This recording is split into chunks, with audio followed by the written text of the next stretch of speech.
João, Evangelho de João, capítulo de número 20, versículo de número 19. Presta atenção na leitura, acompanha junto comigo. Ao cair da tarde daquele dia, o primeiro dia da semana, as portas estavam trancadas da casa onde estavam os discípulos, com medo dos judeus. Veio Jesus, se colocou no meio e disse-lhes: paz seja convosco. E dizendo isto, lhes mostrou as mãos e o ferimento do lado. Alegraram-se, portanto, os discípulos ao verem o Senhor. Disse-lhes, pois, Jesus outra vez: paz seja convosco. Assim como o Pai me enviou, eu também vos envio. E havendo dito isto, soprou sobre eles e disse-lhes: recebei o Espírito Santo. Se de alguns perdoardes os pecados, serão perdoados. Se vocês omitirem o perdão, será omitido. Alguém diz amém? Amém. Alguém recebe a palavra nessa tarde? Amém. Então dê um glória. Fica com a leitura marcada. Pegaram este último versículo: se vocês perdoarem pecado, serão perdoados. Se vocês retiverem o perdão do pecado, será retido. E levaram ao literal do pé da letra, imaginando que homens têm o poder de perdoar pecados. Igreja, denominação tem o poder de perdoar pecado, você já deve ter ouvido isso. O sacerdote tem o poder de perdoar pecado e tem o poder de estabelecer condenação, estabelecer pecado. E não é isso que Jesus estava falando, porque o único que tem poder de perdoar pecado é Ele que deu a vida pelo pecador. Ele que deu o corpo, deu o sangue, ressuscitou, e é o sacrifício vivo que clama, que está diante de Deus. Ele tem o poder de perdoar pecado. Ele falou isso quando o paralítico desceu o teto, e ele disse: perdoados estão os teus pecados. E os fariseus disseram: quem é esse que acha que pode perdoar pecado? Ele disse: para que saibam que o Filho do Homem tem poder para perdoar pecado, diga o paralítico: levante e ande. E o homem começou a andar depois de 200 anos paralítico. Eles ficaram assustados. Alguém está me ouvindo? Então, quando ele falou isso para a igreja, quando ele falou isso para os apóstolos, para os discípulos, então, ele estava dizendo: vocês têm a autoridade de levar as pessoas à compreensão do perdão. Se vocês fizerem as pessoas compreenderem que elas têm perdão, elas vão receber o perdão do pecado. Se vocês não levarem essa compreensão, elas vão ficar debaixo de condenação. E quantas pessoas ficam debaixo de condenação? Se é que existe o perdão da parte de Deus. É essa a autoridade da igreja, de revelar o perdão de Deus, a graça de Deus, ou de omitir o perdão de Deus e a graça de Deus. E quantos crentes vivam debaixo de condenação, medo, dúvida, incredulidade, por causa daquilo que é ministrado pela autoridade que é a igreja. Alguém está me entendendo? Isso é só a introdução para que você compreenda o que Jesus falou e não pense que homem tem poder de perdoar pecado e de impor pecado, porque o assunto aqui é um pouco além disso. E eu quero que você acompanhe comigo que Jesus entrou num lugar onde as portas estavam trancadas. Ele passou pela parede, mas ele tinha carne, ele tinha as feridas, ele tinha um corpo, o corpo dele ressuscitou. Mas que corpo é esse que passa pela parede e carrega as cicatrizes do corpo terreno? Esse é o corpo que você vai receber. O glória a Deus está fraco. Esse corpinho cheio de dor vai acabar na sua vida. Você e eu vamos receber um novo corpo, a Bíblia fala, é desse corpo aí, poderoso. Atravessou a parede, irmãos, a porta estava trancada. Tudo que está na Bíblia tem propósito. Corpo sobrenatural de uma outra dimensão de existência, porque nós vamos morar numa nova terra. Diga glória a Deus. Jesus chegou e disse: paz seja convosco. Isso se tornou ritual evangélico. Paz de Deus, paz de Yeshua, graça e paz, paz do Senhor, glória e paz, a paz de Deus. É tanto paz que a gente não sabe de que é a paz aí, né? Se tornou um ritual religioso, mas aqui não é um ritual religioso, porque o que Jesus estava falando para os seus discípulos é dizendo: vocês receberam paz com Deus, o sacrifício foi feito. O apóstolo Paulo fala sobre isso, que ele fez o sacrifício e fez com que o homem tivesse paz com Deus. Aquilo que estava entre nós e Deus, que era a cédula que era contrária, que nos separava de Deus, foi removido por Cristo. Agora nós temos acesso ao trono da graça, e a Bíblia chama isso de paz com Deus. E quando nós declaramos isso com a convicção e o conhecimento, entendendo do que se trata, nós estamos trazendo paz, estamos trazendo aproximação. Quando a gente chega no lugar e a gente diz: paz esteja nessa casa, paz esteja na sua vida, não é um cumprimento religioso que transformaram num cumprimento religioso, é a compreensão de que o amor de Deus, a graça de Deus e o favor de Deus veio para aquele lugar, e eu sou encarregado de trazê-lo. Por isso que nós temos pouco costume de tratar com esses paz, graça e paz, paz de Deus. Não é religioso, isso não é saudação religiosa, é uma afirmação de conhecimento, trazendo consigo o compromisso de ministração. Não é isso a mensagem, mas eu quero que você compreenda isso também, porque quando Jesus disse paz, ele atravessou, ele apareceu no meio deles, estava dentro de casa trancado, dentro de uma sala, de um cômodo. Ele atravessou a parede e apareceu no meio deles e disse: paz seja convosco. E o que eles fizeram? Nada. E por que eles não fizeram nada? Porque eles não tinham a certeza de que aquele indivíduo que estava ali era desse planeta. Que o pessoal aqui acreditava em fantasma. Lembra do barco quando ficou nervoso? Um fantasma, sou eu. E o Pedro disse: és tu, manda eu ir aí. Vem, meu filho. E ele foi. Então eles pensaram que era o Espírito de Jesus. Disse: não, Espírito não tem cicatriz, filho. Isso nos faz aprender a primeira lição dessa tarde. Qual é a primeira lição, pastor? Todo ritual religioso que a gente carrega com a gente, se ele não tiver acompanhado de fatos, as pessoas deixam de crer. Você não entendeu, vou ajudar você a entender. Está aí não? Primeiro Jesus disse: paz seja convosco. Não houve nada, eles não acreditaram que era um ser humano. Ele atravessou uma parede. O ser humano não atravessa a parede, mas era um corpo glorificado agora. Daí ele chamou, ele disse: está aqui, está aqui o buraco dos cravos, nas mãos, plural, que é uma doutrina que diz que Jesus estava numa estaca. Não tem como, era a cruz, furou as duas mãos. E ele disse: está aqui o lado da lança. Mostrou o ferimento da lança, aquela lança que o soldado colocou, que saiu água e sangue. Ele disse: está aqui a cicatriz da lança, e está aqui a cicatriz dos cravos na mão. Alguém está aí, não? Aí a Bíblia diz que novamente ele falou: paz seja convosco. Aí o pessoal, glória a Deus, se alegraram. É o que a Bíblia fala ali, que você vê no versículo 19 e 20. Quando ele mostrou os cravos, ele disse: não, é ele mesmo. Ele mesmo, eles se alegraram nele, a Bíblia diz. Daí ele falou mais uma vez. Por que mais uma vez? Porque agora eles entenderam e receberam a saudação e a ministração que acompanha a saudação: paz seja convosco. Deus se aproximou de vocês.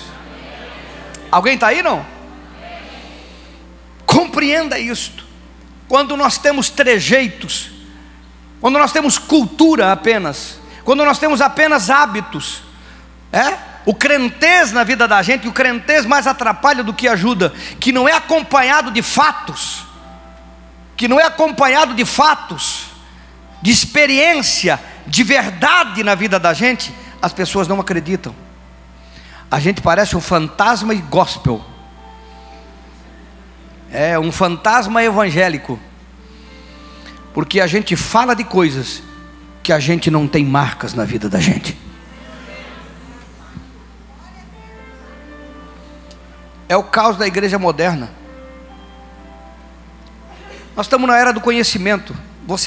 A igreja sabe muita coisa. Tem muita gente falando de tudo quanto é coisa, de tudo quanto é assunto. É tanto livro, Bíblia.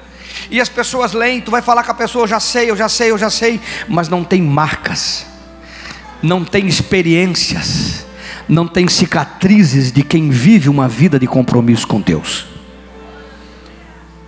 Aí as pessoas não acreditam, porque elas acreditam em experiências, para depois elas acreditarem no que a gente fala. Está aí não? Olha para o irmão e digo, não saia, fica aí. Vai melhorar. Para Deus. Para você não sei. Para você vai ficar muito bom, porque você está aprendendo a verdade. Este é um lugar de verdade, irmão. Por isso muitos são chamados, poucos se habilitam, porque é um lugar de verdade. Por isso que ele pode dizer novamente: paz seja convosco. Diga glória a Deus.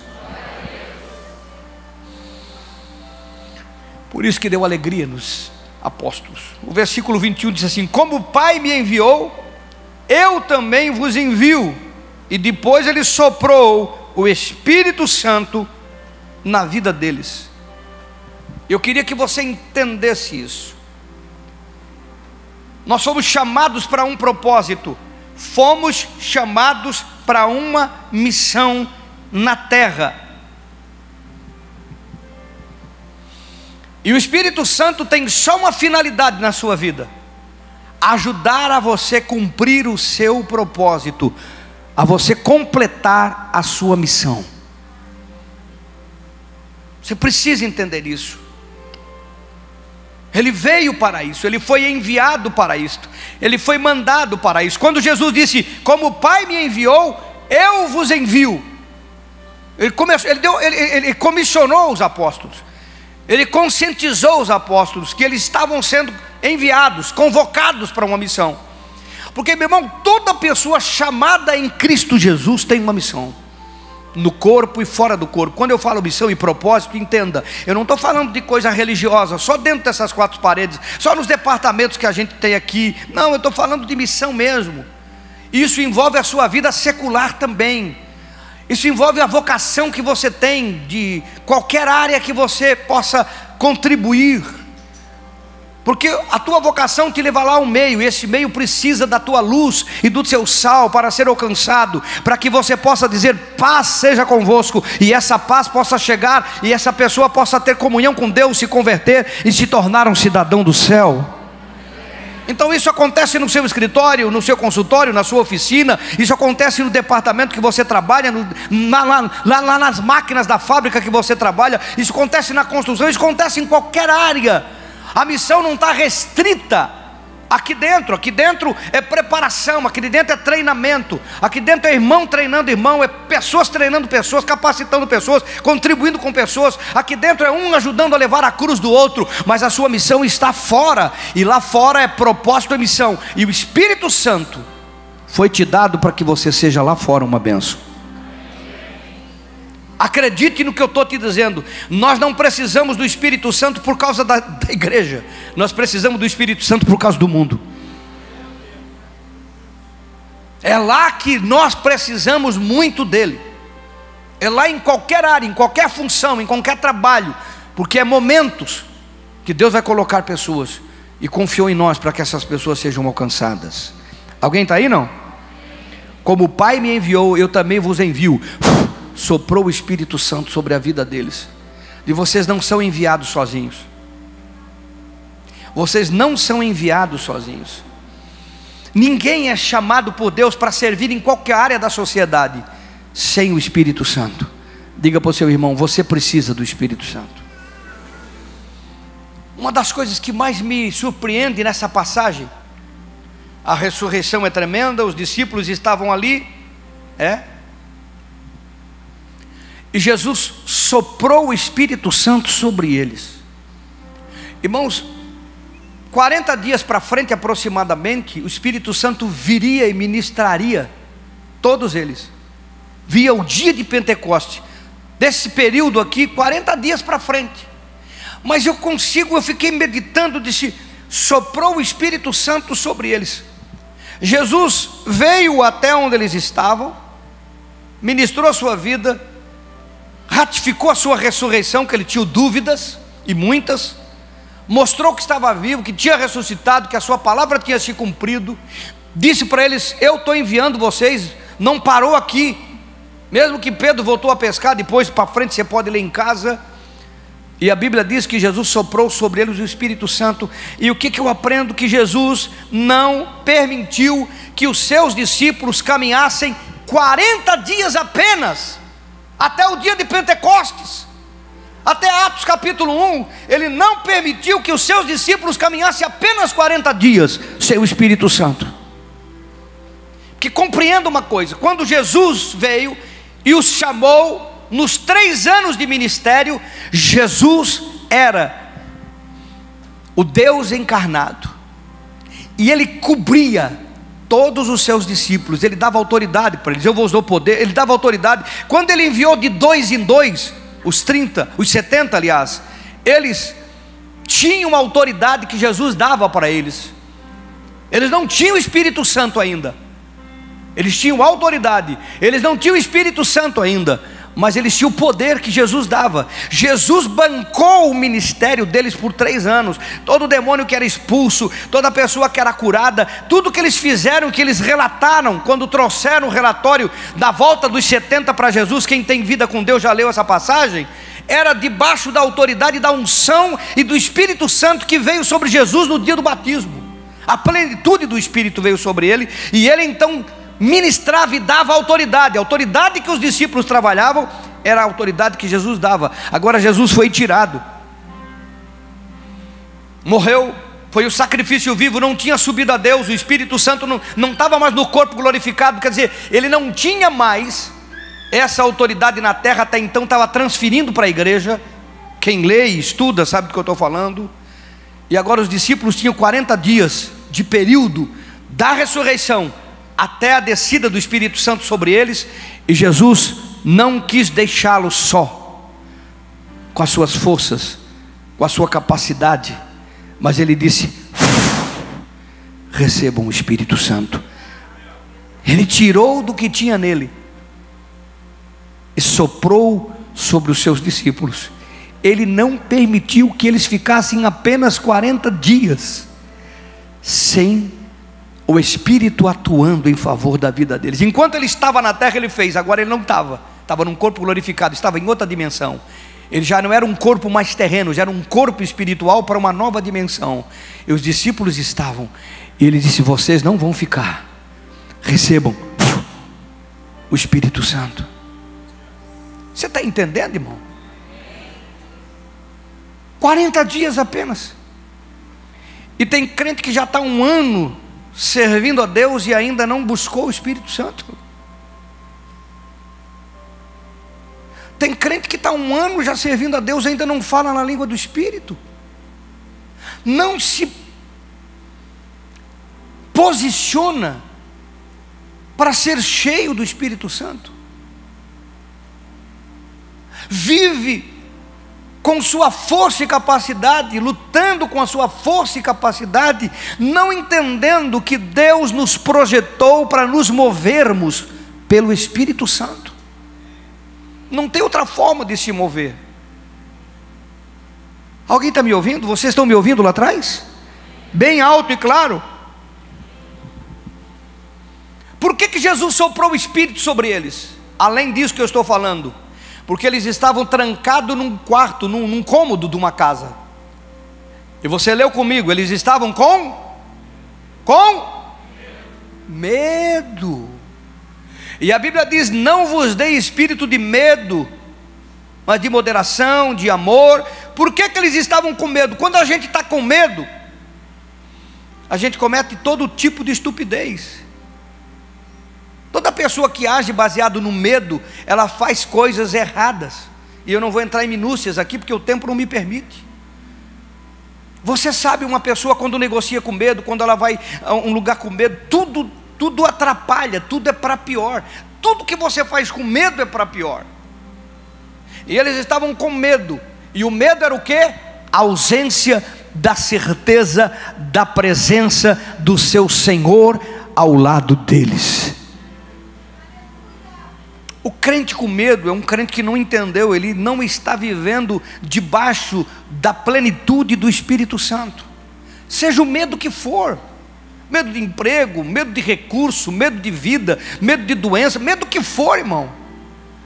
Eu não estou dizendo que nós não temos que ter cuidado, temos que ter vigiar, que nós não temos que ter a atitude correta em relação aos problemas que estão à nossa volta e que podem atingir a nossa vida. Claro que temos que ter, mas medo é falta da plenitude do Espírito. Alguém está aí, não? E a igreja não pode caminhar sem a plenitude do Espírito. Então Jesus viu eles com medo, e Jesus disse: receba o Espírito Santo. O que Jesus estava fazendo?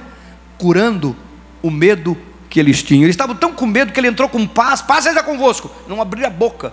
Aí ele mostrou a cicatriz, não, ele ressuscitou, já tem um ânimo, veio a convicção, agora veio o Espírito para tirar o medo do coração dessas pessoas. Que medo permeia o teu coração? Medo do casamento, medo do não dar certo, medo de traição. Quais são os medos que são fantasmas na sua vida, que são monstros na sua vida? O medo. Irmão, por que Davi venceu o gigante, irmão? Porque ele tinha o Espírito Santo sobre ele. E porque ele tinha o Espírito Santo, enquanto a Bíblia fala que todo mundo tremia quando o gigante falava, ele disse: esse incircunciso, olha o baixinho nervoso, esse incircunciso está afrontando o exército dos Deus vivo.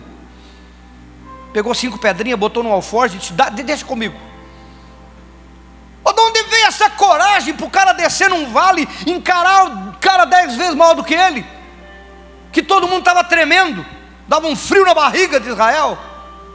Só veio de uma coisa: do Espírito que veio sobre ele, quando Samuel ungiu ele, e ele passou então a ter a presença do Espírito Santo na vida dele. Experimente ser cheio do Espírito, você vai ver o que vai acontecer com esse medo da sua vida.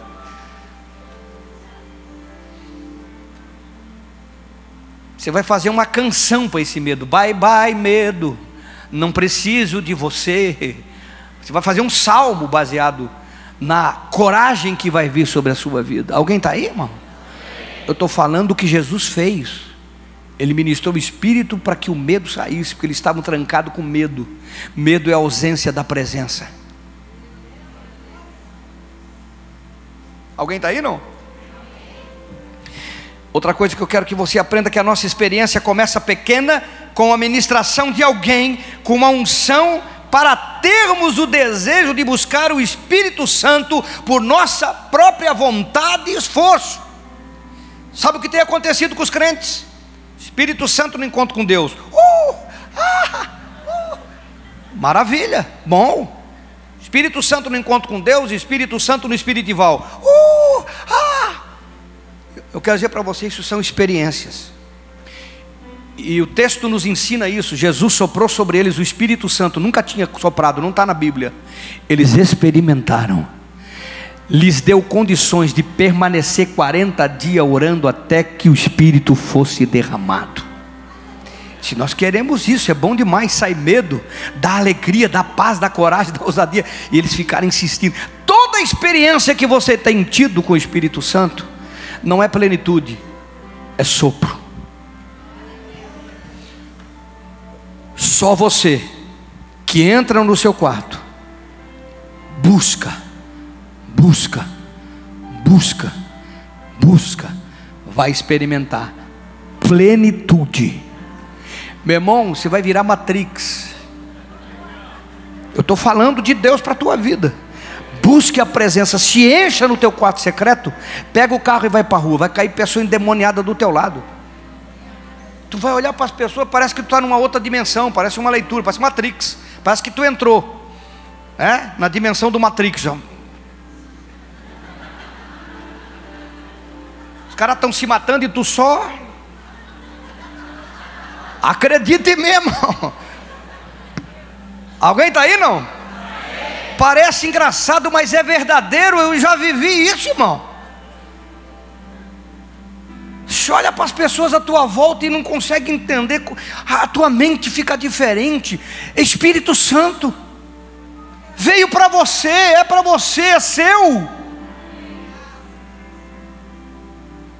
E olha que a grande maioria das coisas que você precisa de Deus passa por uma oferta. O Espírito Santo já é uma oferta dada, só precisa do seu tempo e do seu desejo. Jesus soprou, eles experimentaram e ficaram orando, até que o Espírito Santo veio. Aqui Jesus soprou sobre eles, eles receberam uma porção. Em Atos 1, de 8 para frente, eles buscaram, e o Espírito Santo veio sobre eles, e ninguém estava ministrando.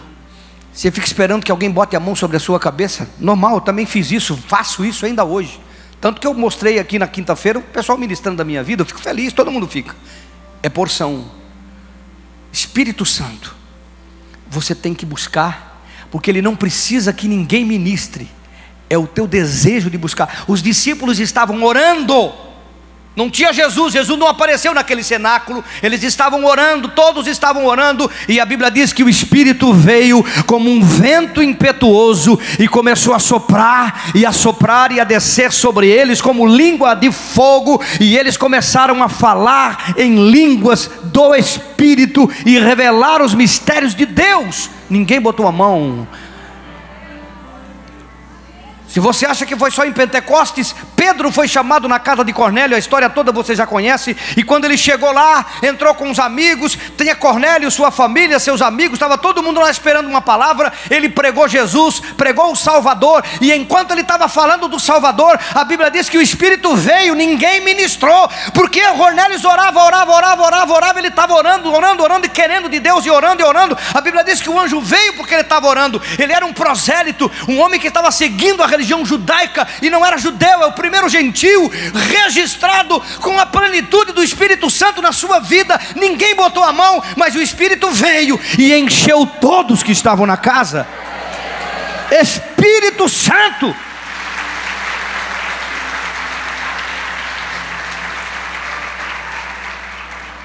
Você precisa. Veio para você, veio para mim, veio para nós. Alguém está aí, não?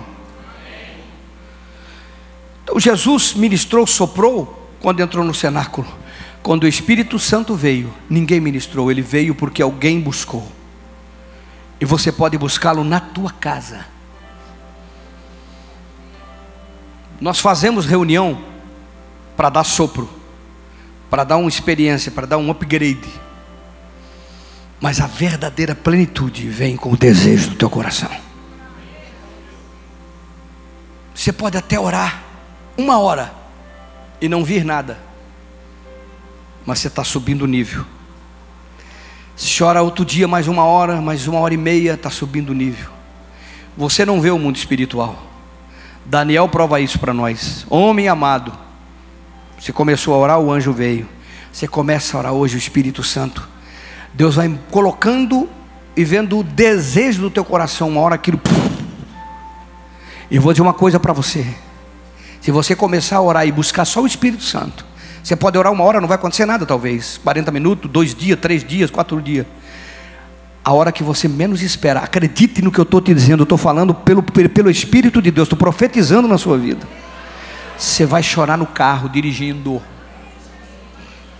Vai ter que parar o carro, porque não vai dar para dirigir do jeito que você vai ficar. Vai chorar, vai lembrar, vai ver quem é, vai se enxergar, vai se libertar, vai sair carrapato de tudo no lado, vai se arrepender, vai acontecer coisa que, meu Deus, vai querer morrer, irmão. Vai estar assistindo programa de televisão e vai começar a chorar, vai estar no quarto lendo, deitado na cama, vai acordar pelo Espírito Santo e vai começar a chorar.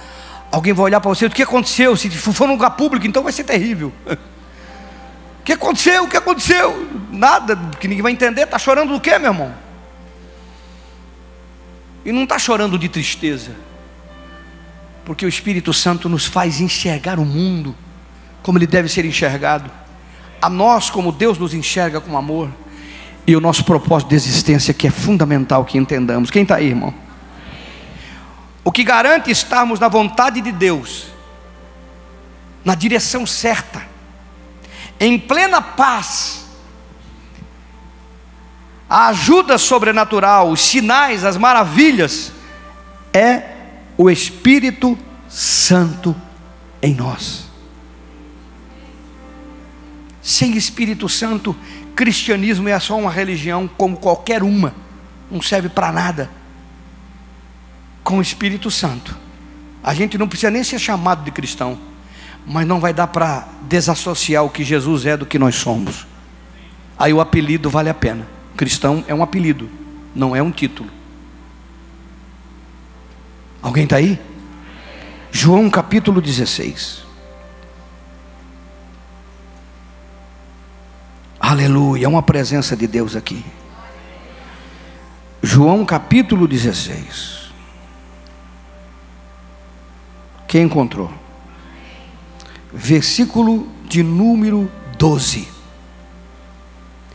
Tenho ainda muito que vos dizer, mas vocês ainda não conseguem suportar, ainda não tinham o Espírito Santo. Quando vier, porém, o Espírito da verdade, ele vos guiará a toda a verdade, porque não falará por si mesmo, mas dirá tudo o que tiver ouvido, e vos anunciará as coisas que hão de vir. Ele me glorificará, porque há de receber do que é meu, e vou-lo há de anunciar. Tudo quanto o Pai tem é meu, por isso que vos diz que vai receber do que é meu, e vou-lo há de anunciar. Diga glória a Deus. Esse é o Espírito Santo para a sua vida. Fica de pé no seu lugar.